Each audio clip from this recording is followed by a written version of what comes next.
The 1970s were marked by a multitude of cultural, technological, and societal shifts, shaping the way people live their lives. You send telegrams here? I'm just fine, thanks. And how are you? Looking back, numerous activities and practices from that era have become obsolete or are no longer feasible in today's modern world. And because they know what a pleasure it is to smoke a mild, good-tasting cigarette, they're particular about the brand they choose. From societal changes to technological advancements, these shifts have rendered certain activities relics of the past. Makes it great video value, too. The HR 7100, simplicity in motion from JVC.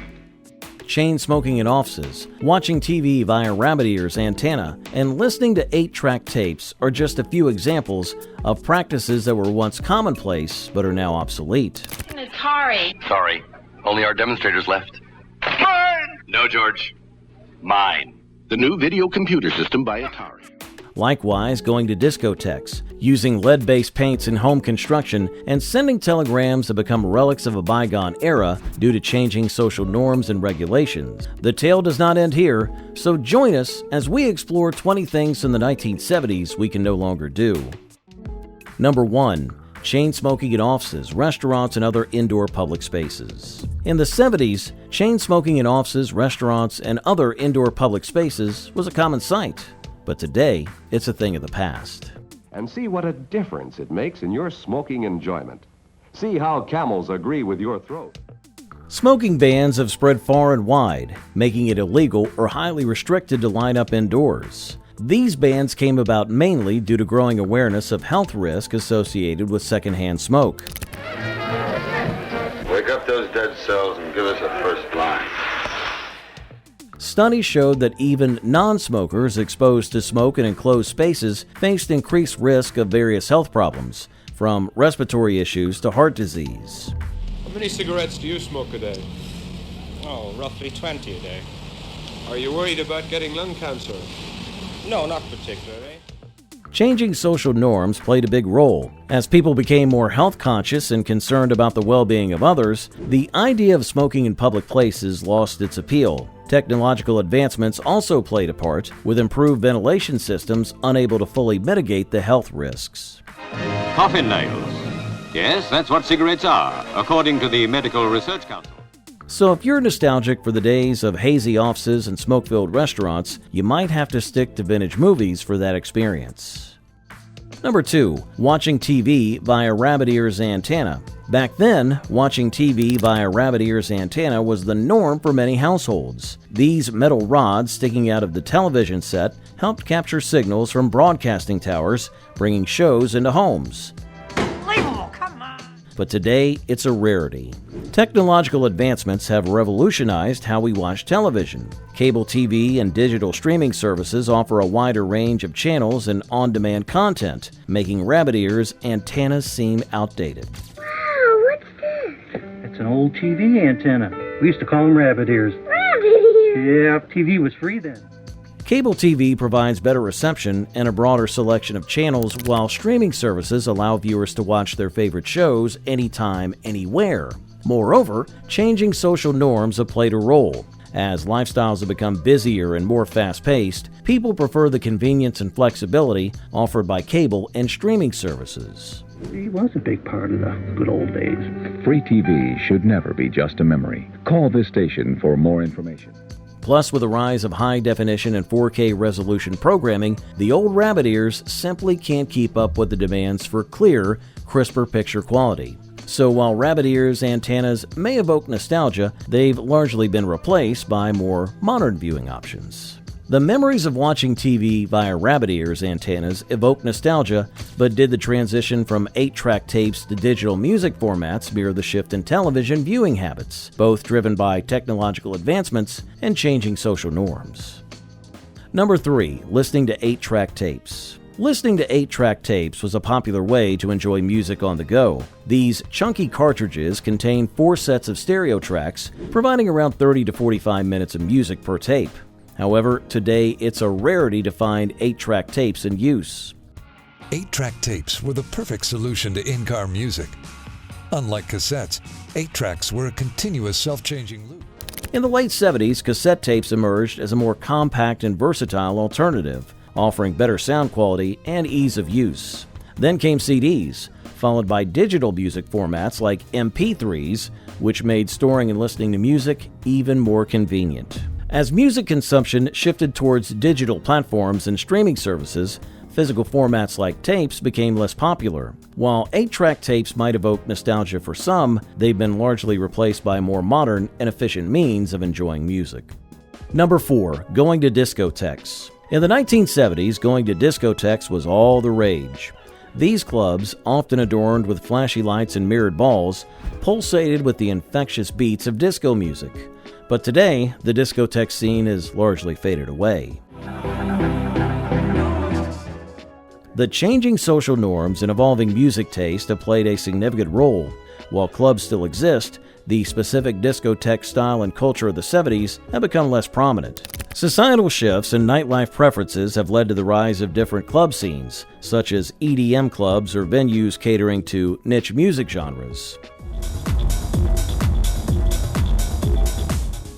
Moreover, legal restrictions and safety regulations in nightlife establishments have changed over time, affecting the atmosphere and operations of clubs.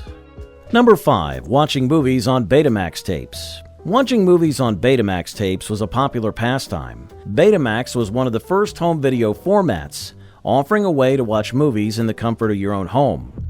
You can use it with an entire lineup of video products to create in your home a whole video world. However, today it's no longer possible to enjoy movies on Betamax tapes.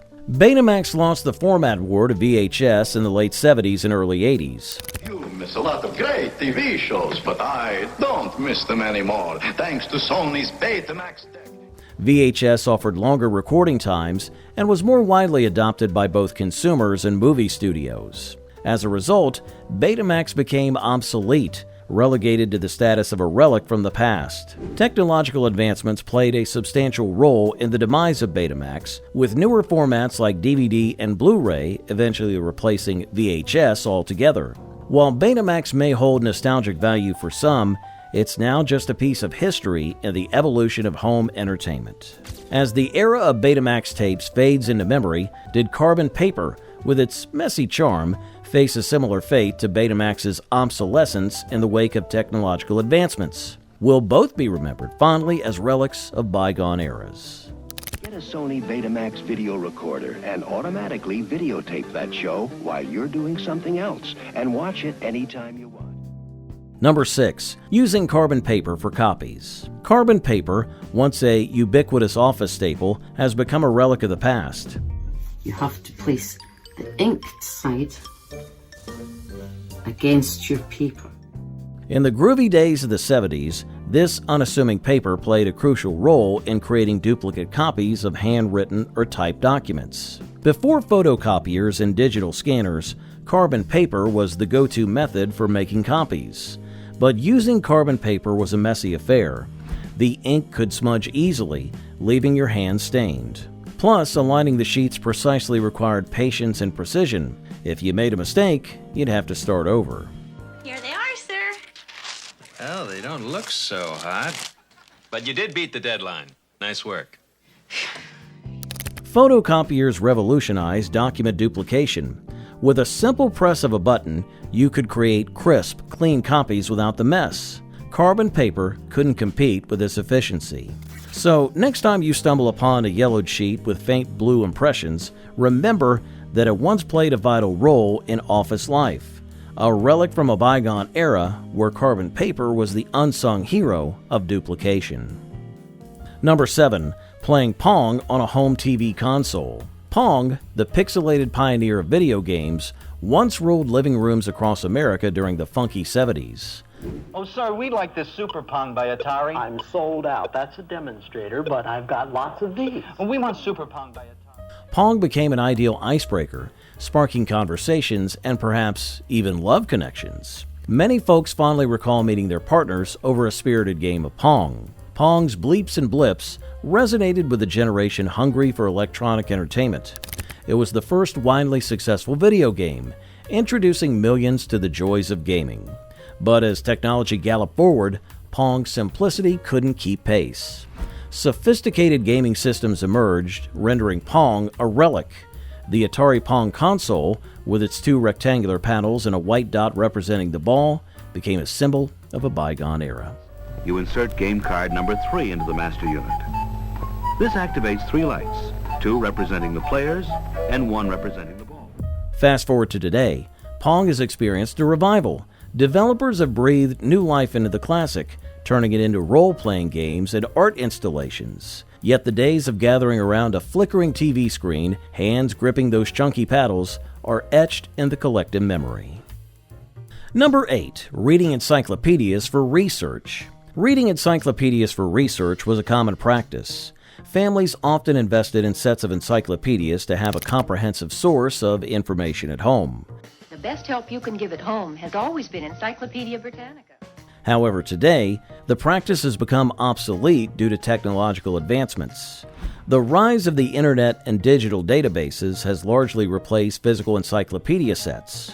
With just a few clicks, people can access vast amounts of information from around the world, making physical encyclopedias seem outdated.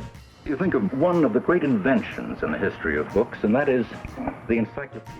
Also, changing social norms have contributed to the decline of encyclopedia reading for research. As society has become more digitally connected, there's been a shift towards online sources for information, perceived as more up-to-date and convenient.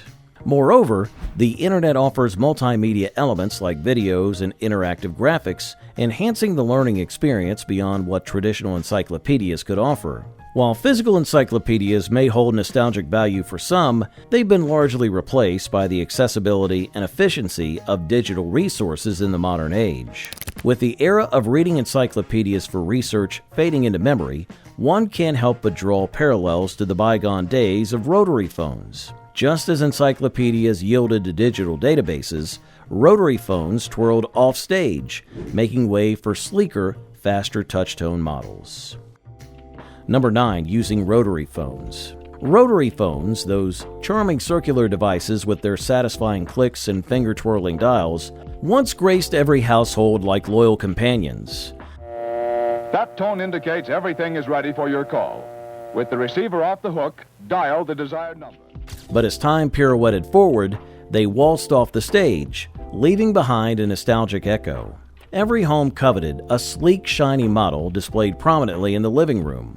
Spin that dial to call your sweetheart and hope they're by the phone on the other end.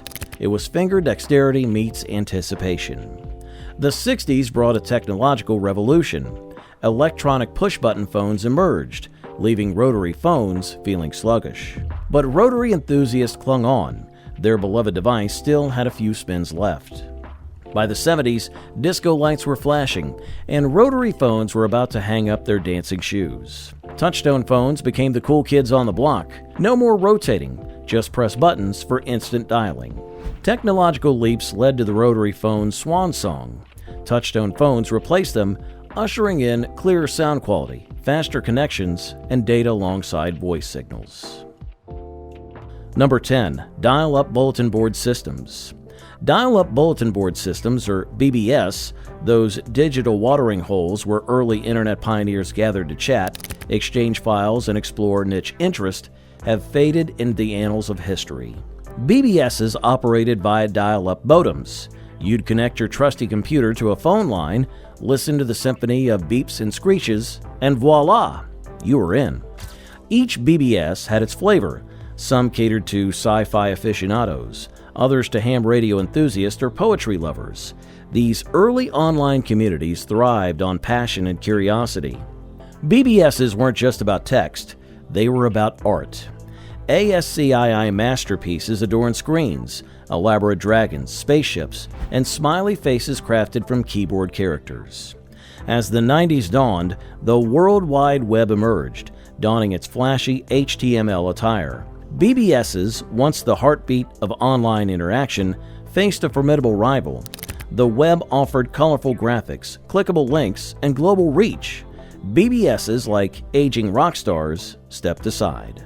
Although BBSs have faded, their legacy echoes. Reddit, with its subreddits, harks back to the BBS spirit, a place where enthusiasts gather, discuss, and share. Number 11. Attending key parties. Attending key parties, those clandestine gatherings where keys to different rooms unlock more than just doors, evokes a sense of intrigue and nostalgia. It was a time when disco balls spun, bell-bottoms swirled, and sexual liberation danced in the spotlight. Key parties were whispered secrets, whispered louder after a few martinis. Couples would toss their car or house keys into a bowl, and fate would decide their evening. Those are my keys. But Ted, your keys have already been picked. Oh no, those are my house keys. The key you drew determined your partner for the night, a thrilling game of chance. As the 70s waned, so did key parties. Why was that? Well, VCR and cable TV were the rivals. Suddenly, privacy wasn't confined to dimly lit rooms. Erotic movies and late-night channels offered a voyeuristic escape without swapping keys. The thrill shifted from physical keys to remote controls. Also, the AIDS epidemic of the 80s cast a shadow over sexual exploration. Fear replaced curiosity. Safe sex became paramount. Key parties, once risque and exhilarating, lost their luster. The era of free love retreated. Today, key parties exist more in novels and retro-themed parties than in suburban living rooms. We reminisce about the daring couples who dared to unlock passion with a twist of metal. So the next time you find an old skeleton key, remember the bygone days when keys weren't just for opening doors. They unlocked secrets and desires. Women get a nice little lock, and men get a key, and basically it's an icebreaker. You go around, meet anybody you can, give your lock to the guy and say, let's try and see if it works. Attending key parties faded into memory, but now reflect on another hallmark of the 70s, which was wearing leisure suits publicly. Why did these once fashionable ensembles fall out of favor? Number 12. Wearing leisure suits publicly. Wearing leisure suits was a fashion trend that defined the era. These matching sets of casual jackets and trousers, often made from polyester, were popular attire for both men and women.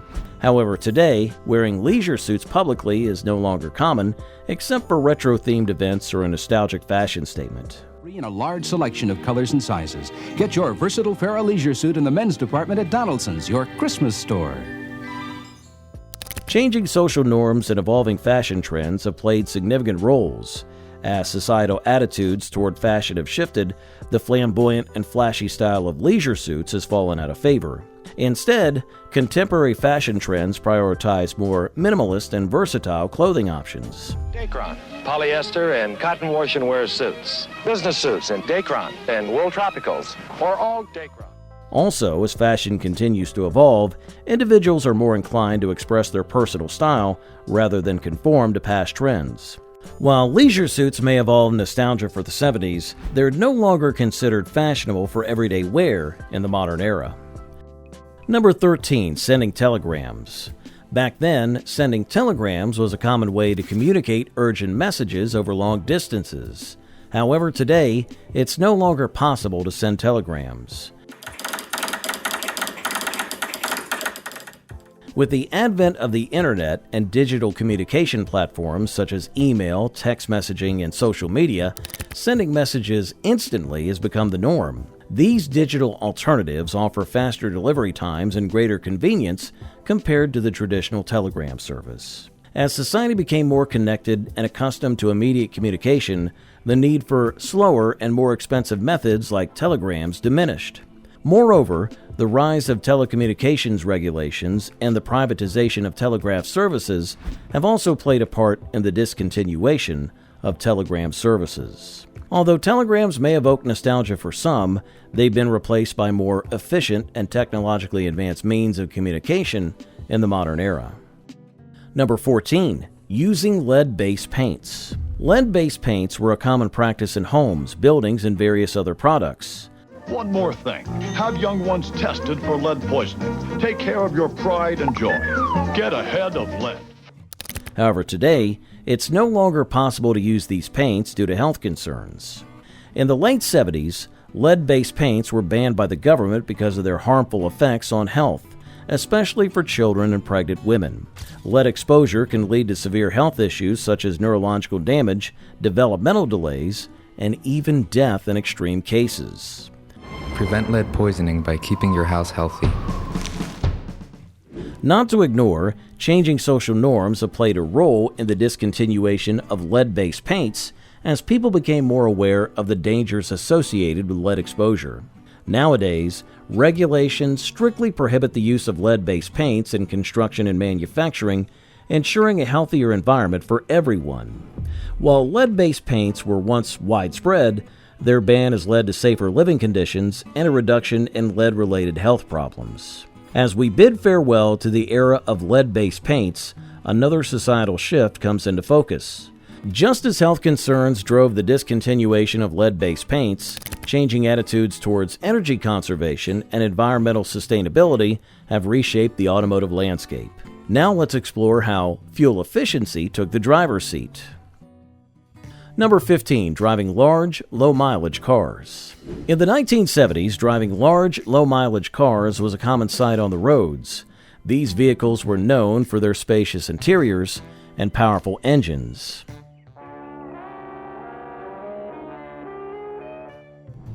However, today, it's no longer feasible to drive such cars due to changing social norms and technological advancements. The oil crises of the 70s were a significant turning point, leading to a shift in consumer preferences towards more fuel-efficient vehicles. These crises highlighted the importance of conserving energy and reducing dependence on foreign oil imports. In response, automakers began producing smaller, more fuel-efficient cars to meet the demand for better mileage. Also, stricter environmental regulations and emission standards have further incentivized the production and adoption of fuel-efficient vehicles. Handling like this, or test its large front disc brakes like this. Today, electric and hybrid cars are gaining popularity as consumers prioritize sustainability and environmental concerns. Although large, low-mileage cars may still hold nostalgic appeal for some, they're less practical and less common on the roads due to the emphasis on fuel efficiency and environmental sustainability in the modern automotive industry. Number 16. Watching Saturday morning cartoon blocks. Watching Saturday morning cartoon blocks was a beloved tradition for many kids. It was a time when children would eagerly wake up early to catch their favorite animated shows on network television. However, today this tradition has largely faded away. With the rise of cable television and dedicated channels for children's programming such as Cartoon Network or the Disney Channel, kids now have access to cartoons 24/7. This availability has made the idea of waiting for Saturday mornings less appealing. The advent of streaming services like Netflix and Disney Plus allows children to watch cartoons anytime they want, further diminishing the appeal of scheduled programming. Moreover, as society has become more fast-paced and digital entertainment more prevalent, the ritual of Saturday morning cartoons has lost its cultural significance. Though watching Saturday morning cartoon blocks was a beloved tradition for many kids, is the use of asbestos legal or illegal, with regulations aimed at protecting public health and safety? Number 17. Using asbestos in home construction. During the 70s, using asbestos in home construction was widespread. So you see, the remarkable fire-resisting, sound-insulating product known as asbestos is not a vegetable fiber. This naturally occurring mineral was valued for its fire resistance and insulation properties.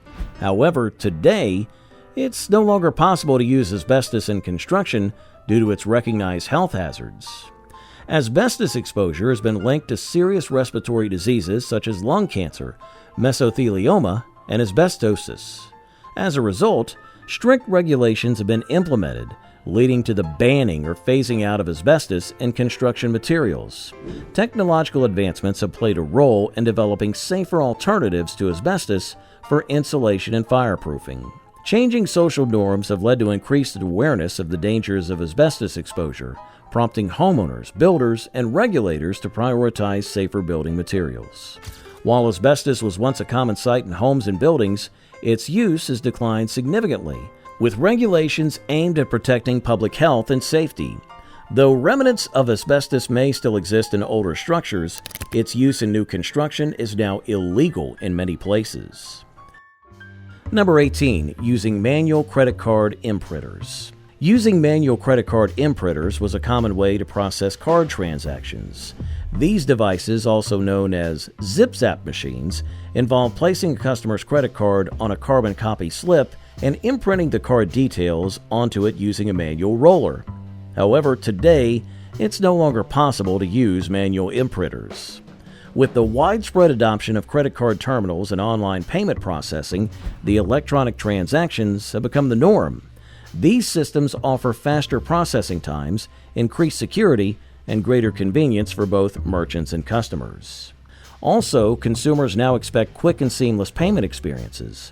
Moreover, the shift towards digital payment methods has led to the decline of manual imprinters, which are now seen as outdated relics of the past. Manual credit card imprinters have become nostalgic, but is it possible to collect green stamps in the modern world?